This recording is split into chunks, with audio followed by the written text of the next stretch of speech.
Hey, what's up, guys? So a lot of you guys have been asking me, how do I blow up interactables, right? How do you backdash interactables? I see you do it all the time. I see someone like Tyrant backdashing Superman lasers all the time. How are you doing this with your backdash? So I thought I'd do a video to cover this. I'm also going to do a video about how to blow up throws with Nightwing. So that'll be the next thing on my list. But let's talk about, backdashes, right? So backdashes in this game have invulnerability in the early frames of them. And then they have a pretty decent recovery for most characters, right? The thing about backdashing interactables is the way it works is you backdash as the interactable is about to hit you, and the recovery frames or the invulnerability frames of your backdash allow you to not get hit. It's the same thing when you dodge certain projectiles with it. Like if you backdash from the deep from Aquaman, or you backdash Superman lasers, then that's how you get around it. So a lot of people ask me, how do you backdash interactables so consistently and stuff like that? And the thing is, you have to do it late. You cannot backdash early or you'll get caught on the back end of your hitbox. And the thing is, some people say, why would you ever want to backdash interactables? Well, the thing is, there's certain ranges on screen where your only way out of an interactable is either to meter burn through it or to backdash, right? Those are your only options. You're either meter burn through it or backdashing. And while meter burn through something is an option, I don't want to risk all my meter all the time. It's not something I want to go for, right? So, I'll just show you guys how to backdash some stuff, and then we'll just talk a little bit more about it. But like I said, it has to be done very late, okay?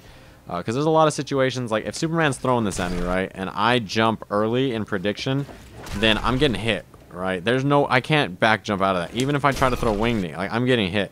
But if I just wait patiently and back that and jump at the last second, you see I got out.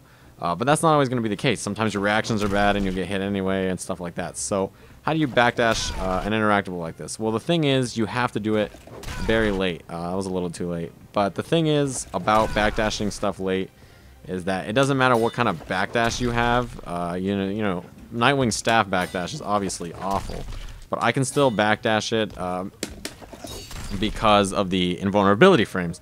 So it's not about what kind of backdash you have. Some people tell me, oh, I play Ares, there's no way I can backdash stuff, right? So staff Nightwing obviously has an awful backdash. It's terrible, but you can still backdash stuff because of the invulnerability. You saw it go right through me.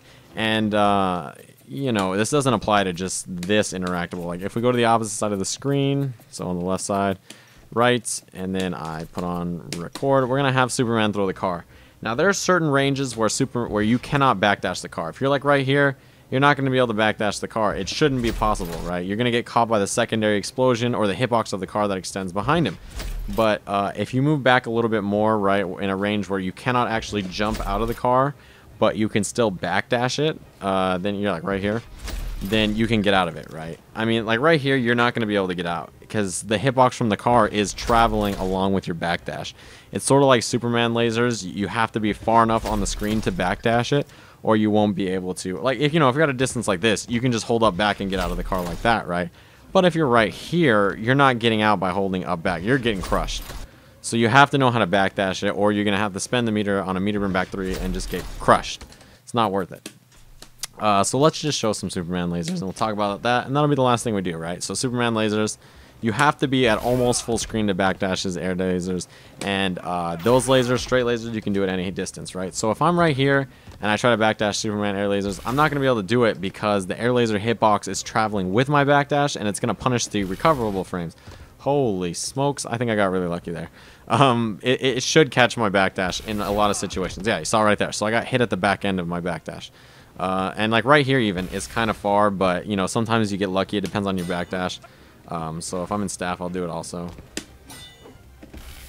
Yeah, I got caught right there at the end of it. Oh, I did that too late. You see, the nice thing about backdashing lasers is that if you mess it up, a lot of times you can still block. That was a little too early. A lot of times you can still block, so that's sort of nice. But again, a straight laser is just at the end of the laser. So I want to show straight laser, but that's just at the end.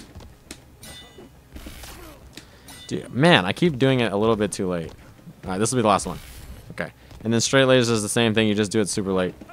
And you can backdash it like that. So, you saw that I'm very consistent with backdashing stuff. And it's not because, it's super hard to do and I'm just good. It just takes a little bit of practice, and you have to understand how backdashes work. So hopefully you guys enjoyed this, and I'll see you guys again soon.